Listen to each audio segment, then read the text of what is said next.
So let's just hit it head on right at the beginning. What do you say? So when I was thinking about this week, I thought about how for much of my life, as a Christian, I was living with an assumption about heaven and hell and the point of everything. We just did this series. I don't know if you remember. Surprise, what the Bible actually says about heaven, hell, and the point of everything. Some people were really excited to be in that series. Some people were like, can we please move on from that? It was challenging. It was long.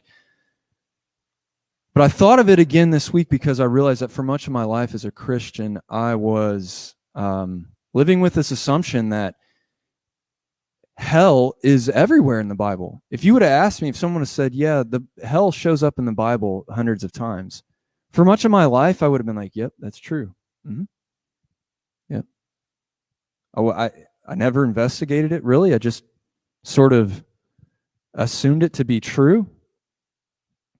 I never knew, until I investigated further. Everything going okay with the live stream, Maureen? The audio is breaking up. Uh-oh. See, I spoke too soon. Oh. Well. Yeah. Well, we'll try to get it fixed. We'll see what we can do. So I had this assumption for most of my life that it was there, hundreds of places in the Bible. And so I was walking around with this, like, they say if you have a hammer in your hand, everything looks like a nail. You ever heard that phrase? Oh, well, now you have. I was walking around with that hammer that no matter what I said about Christianity, no matter what I said, I ultimately thought a bottom line issue was that Jesus comes to save people from being destined to eternal punishment, like forever and ever punishment, and saves them to go to heaven. I was walking around with that assumption in my head. And that was informing a lot of my actions. I never investigated it further. If you want to hear more on that series, go back. I'm not going to go deep into it. Our assumptions are often so much more powerful than what may or may not be true. Some of you are like, what? I never even investigated what was actually said in the Bible about hell until several years ago. I never did. And then come to find out, as you heard in this series, the word hell appears a total of 13 times in all the Bible. So I had to go back to my assumptions, and it took me into this big, long journey about what does the Bible actually say about heaven, hell, and the point of everything. We did a whole series on it. Did I mention that? It's on YouTube and the HeavenEarth channel.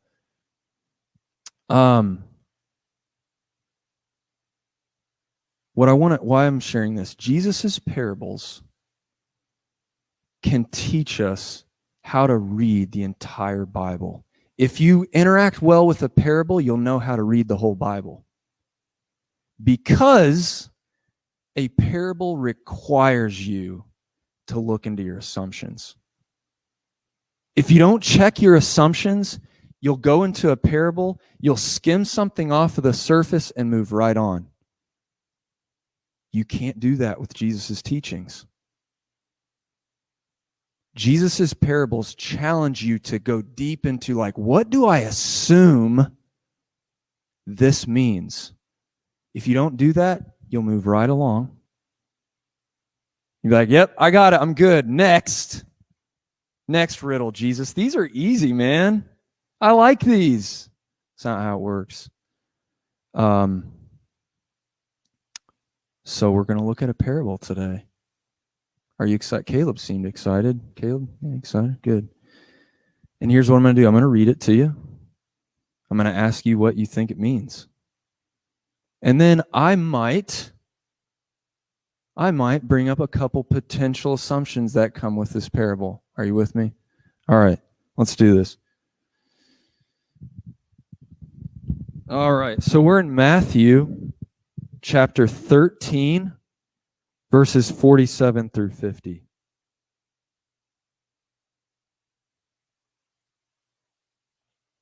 Matthew chapter 13, verses 47 through 50. So Matthew's one of the accounts of Jesus' life. It's the longest one. So we're in the 13th chapter. Jesus says, again, the kingdom of heaven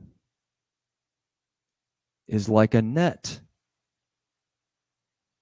that people threw into the lake and gathered all kinds of fish.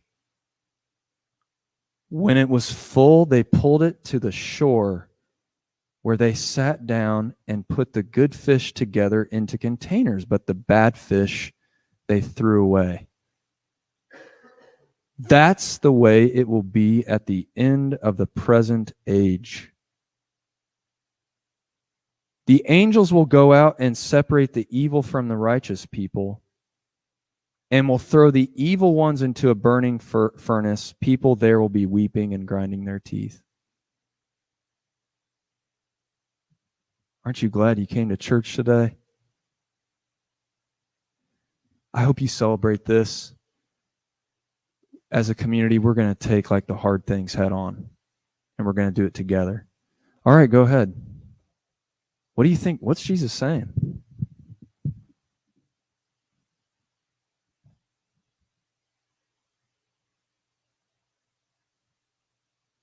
Don't be shy. It's okay. The point today is not to have the right answer.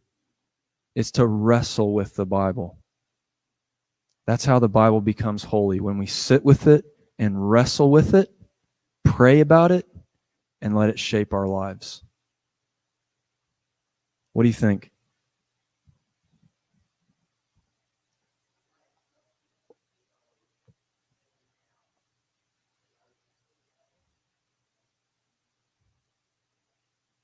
So in a minute, it's going to sound like Patty and I, like she was a plant. Like I said, Patty, can you say these exact words to start?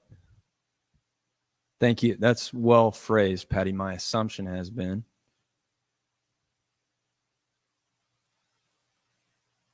Go ahead. What else do you think? Any notes on the audio real quick?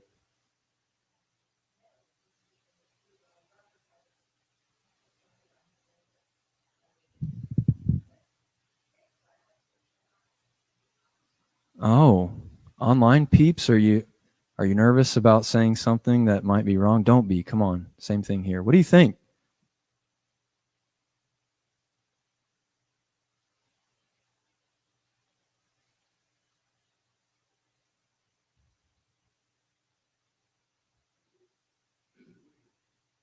Anybody want to hear it again? Again, the kingdom of heaven is like a net that people threw into the lake and gathered all kinds of fish. When it was full, they pulled it to the shore, where they sat down and put the good fish together into containers, but the bad fish they threw away. That's the way it will be at the end of the present age. The angels will go out and separate the evil people from the righteous people, and will throw the evil ones into a burning furnace. People there will be weeping and grinding their teeth.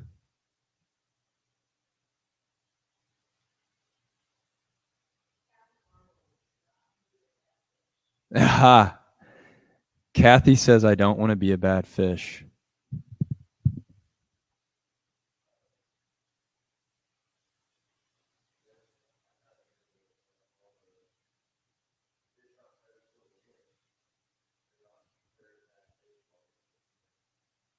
Caleb says that what he's hearing from this is the fish aren't judged until the end. And they're not judged while they're still swimming. It's pretty good, man.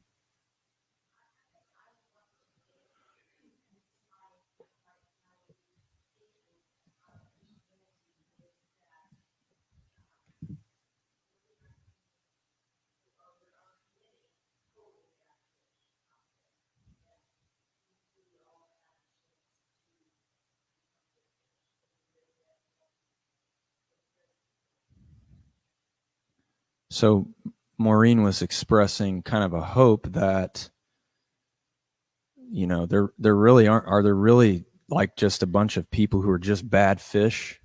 Maybe we all have a chance to become good fish. Maybe in the end, there won't be a ton of bad fish ultimately in the end.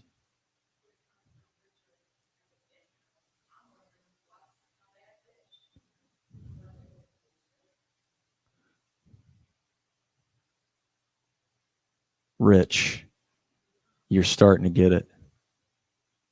When you start asking questions like that, you're learning how to read the entire Bible. Do you see how like a question like that, you're not moving right along. You stopped. You've paid attention to every word that Jesus says.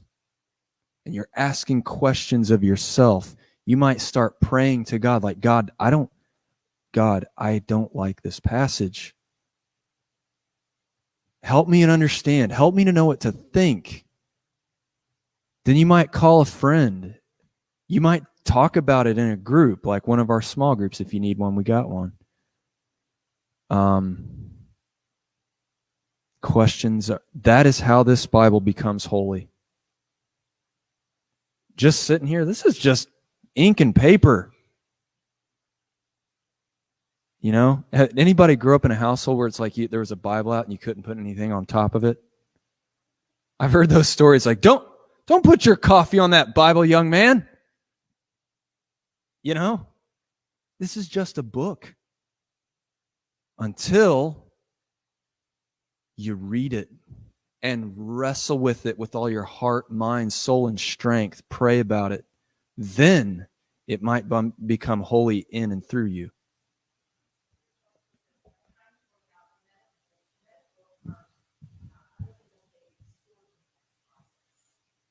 So Rich is wrestling with like the whole sorting business. Let's segue.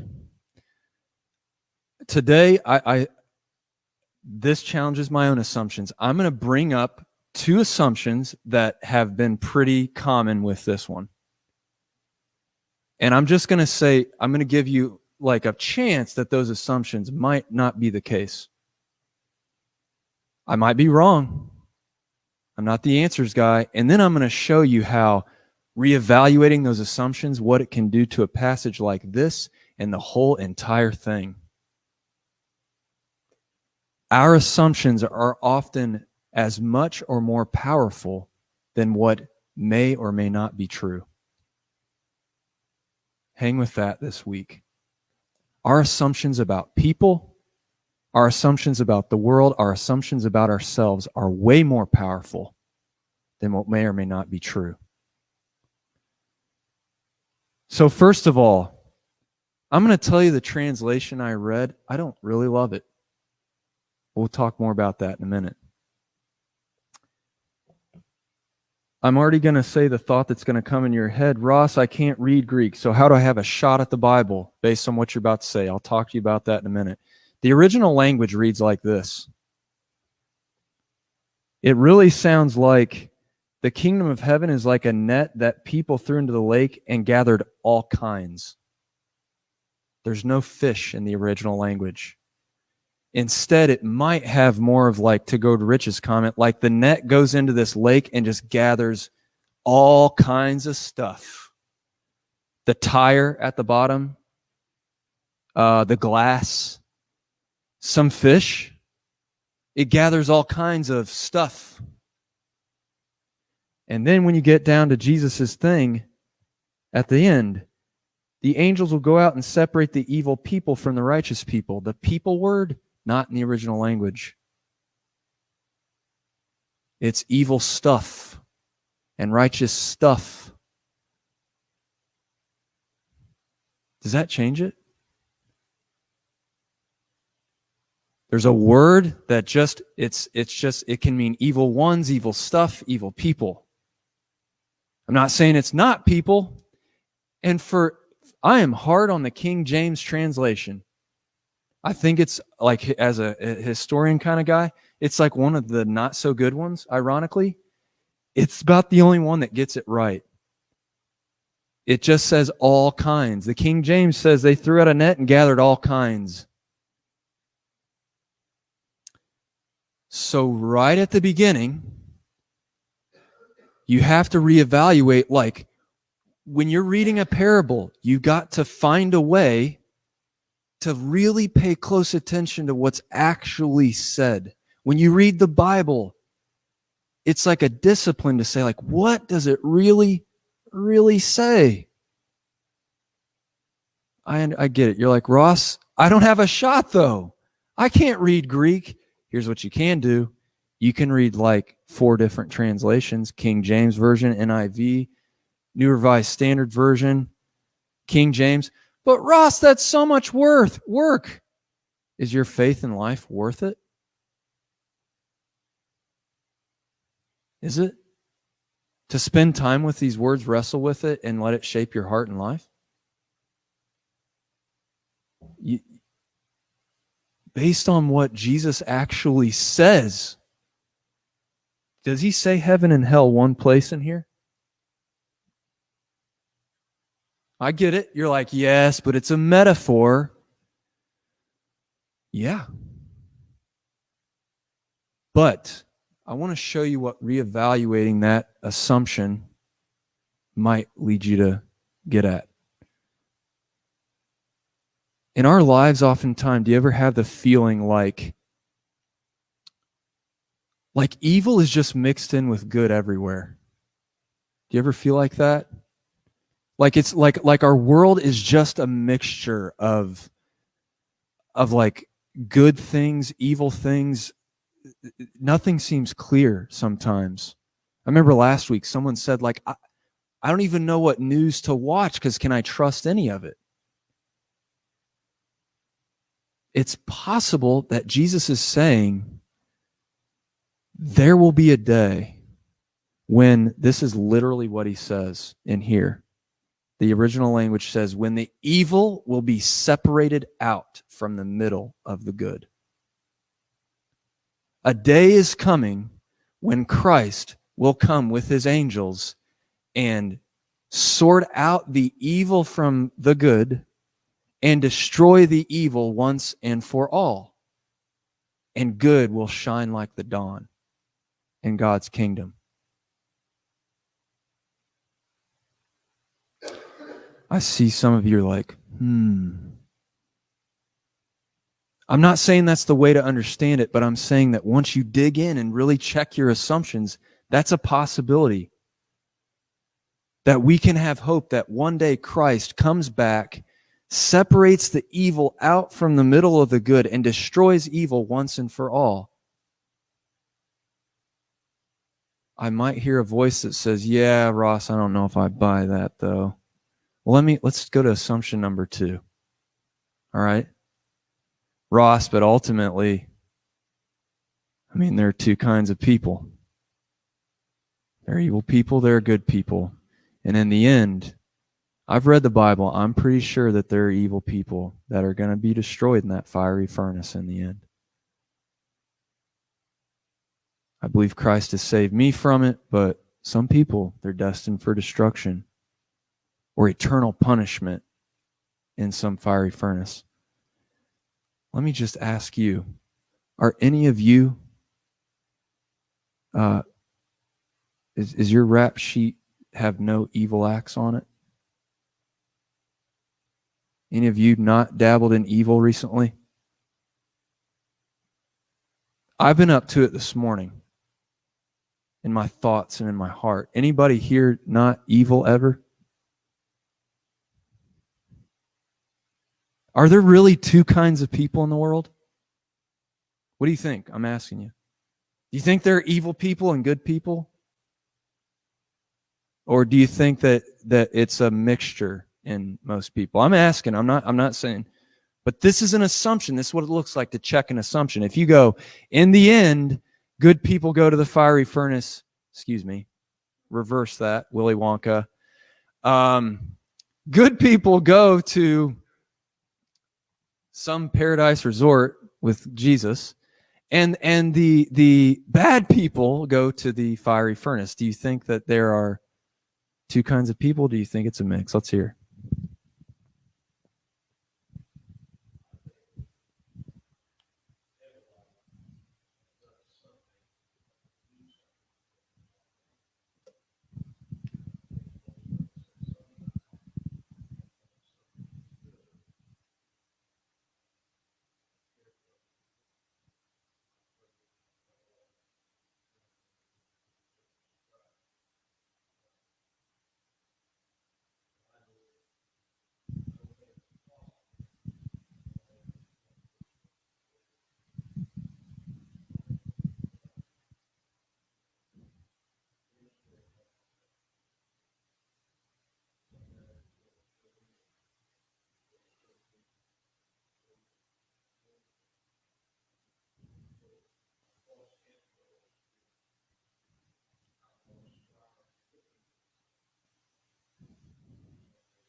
So we've got a comment that sounds like my dad had a comment that he's probably on the side of like it's a mixture. People are a mixture of good and evil. But he's striving to be shaped into the good of God. All right. Who else? What do you think? Do you think that people are basically good or evil, or do you think it's a mixture? What do you think? Angie.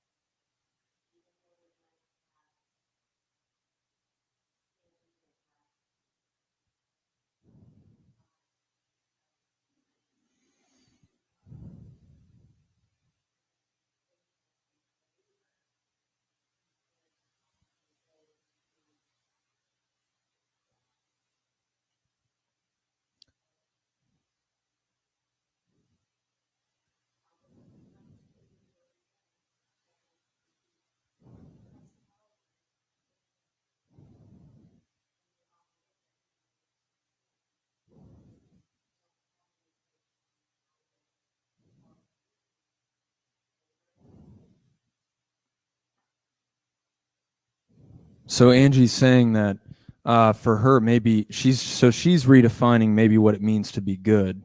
That's what you're wrestling with, and maybe good is redefined in terms of like you're on a faithful journey, trying to be better. So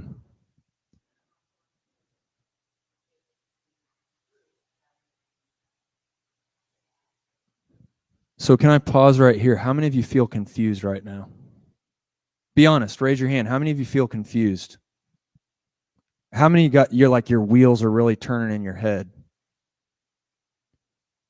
The parable is working. Hear it again. The parable is working. If you read this and just went, all right, yep, okay, yep, I got it. Moving on. I like that one. Okay, next. Have you understood all things? I love this, and we'll come back to you. Jesus asks in verse 51 to his disciples, have you understood all these things? Jesus asked. They said to him, yep. What a bunch of liars. We know it's not true. I mean, the whole rest of this gospel is how they just screw up and they all abandon him in the end. Do you guys get it? Oh, yeah, man. Gotcha. Hey, are we going to overtake Rome now? Like, they don't get it at all. So there's no, like, even Jesus is like, I know you don't get it, but just keep on coming. You know? So, Steve, what were you going to say, man?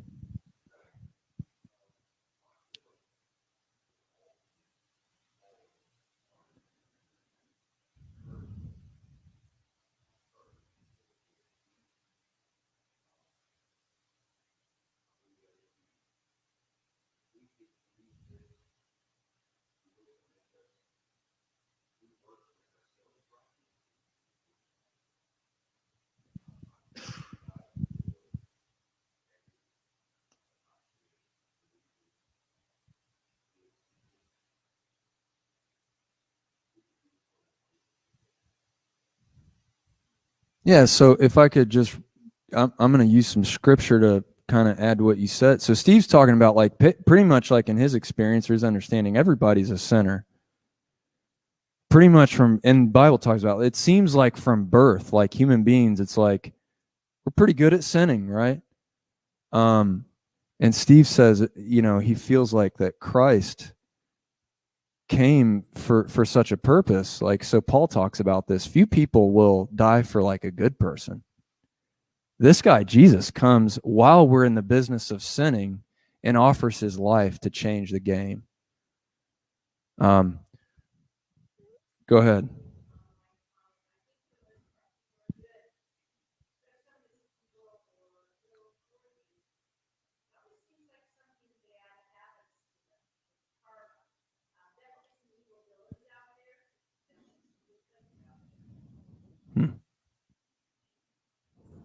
Thank you.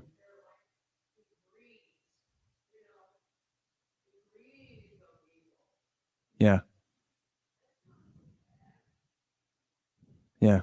So Sue's wondering, like, maybe we need to. So again, we have another person reevaluating like how you talk about good and evil.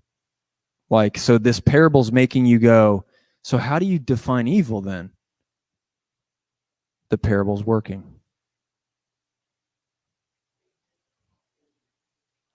Oh, uh-oh. Oh no. Well, that's a wrench. Shoot.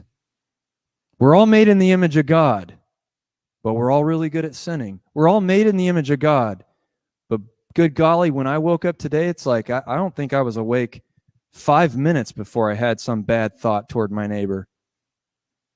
I've said this before. Has anybody committed murder in here? You all have. Raise your hand. All of you, come on.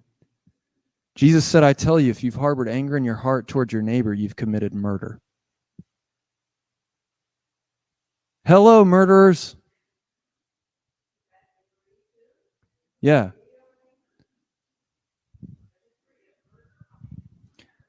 How many wish right now you could just go back to the time in church when the guy stands up front and just says, hey, this is what you should think? That does nothing to help you follow Jesus in your own time, in my opinion. You got to read this in your own time. You got to wrestle with this in your own time. If you do, it will change your life. It surely will. Befriend the confusion. Don't run away from the questions. Pray with them. Pray through them. And in so doing, your heart and mind will be changed by the Holy Spirit.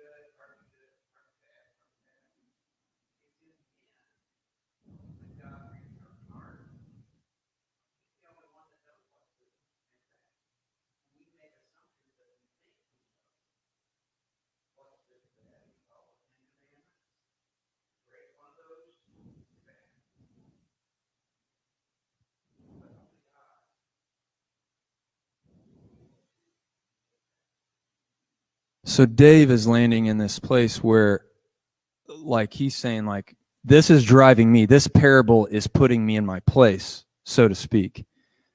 We're like, man, the farther I dig down into this, the more I realize judgment is not in my wheelhouse. The farther I go down the path of trying to figure out who is good and who is evil, the farther I feel like I'm wasting my time and energy,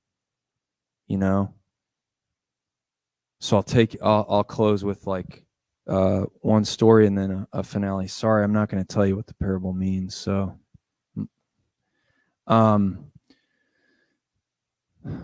what was the first thing that the first humans in the Bible ever did?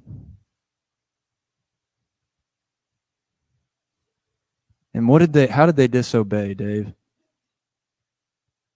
What did they do?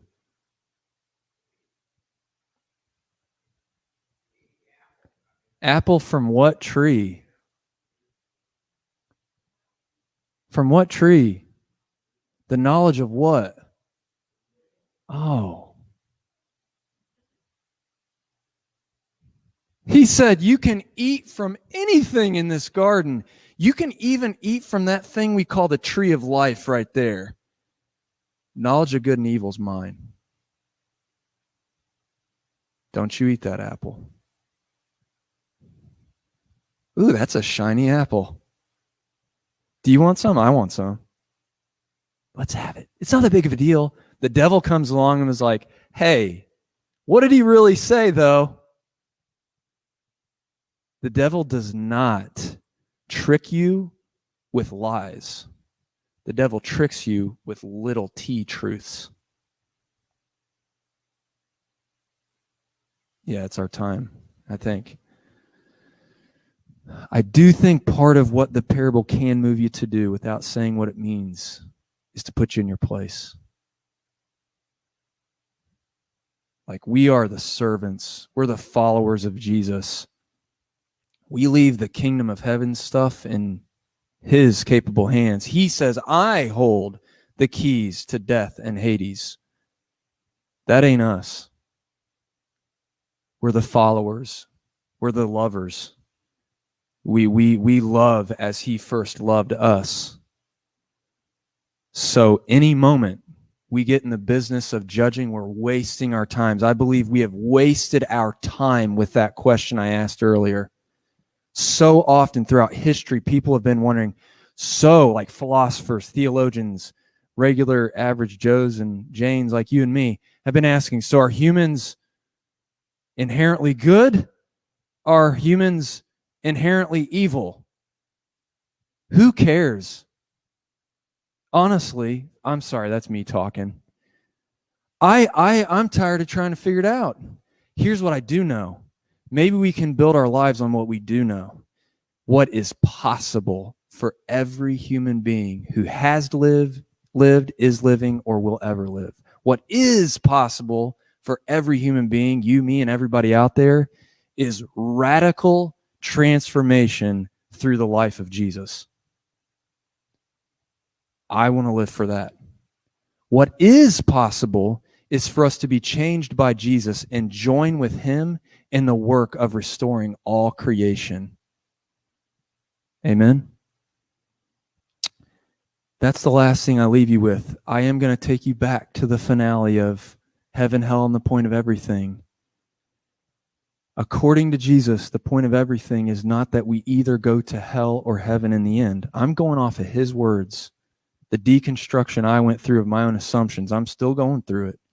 He prays, God, your kingdom come, your will be done on earth as it is in heaven. The vision in the end of the Bible is that the city of heaven comes down to earth, and people are looking at it going, wow, God has made God's home among mortals. The point of everything is the restoration of all creation, which is why Paul says, like, the whole earth is groaning because it's like been decaying. Something went wrong with the world. Something went wrong with humans. Jesus comes to restore it all such that one day the kingdom of heaven is fully here on earth. What we can busy ourselves with, as Angie talks about, is just going after Jesus in faith. And leave the net in the hands of Jesus. So go with that. And that, I hope this parable keeps confusing you this week, because if it does, it's working. Hey, thanks for joining in the conversation. I appreciate it. I know this is like a muscle that you haven't used in a while, or maybe ever, but I think it's really important. Coming up, we're going to start. So this is, I know you're so sad. We're leaving this series on parables, and we're going to do a series coming up called Thoughts and Prayers. We're going to talk about, like, what is prayer? Why prayer? Why do we have to go beyond thoughts and prayers? Things like that. So that's coming up next. So thank you for those of you online. Thanks for being here. I'm going to have John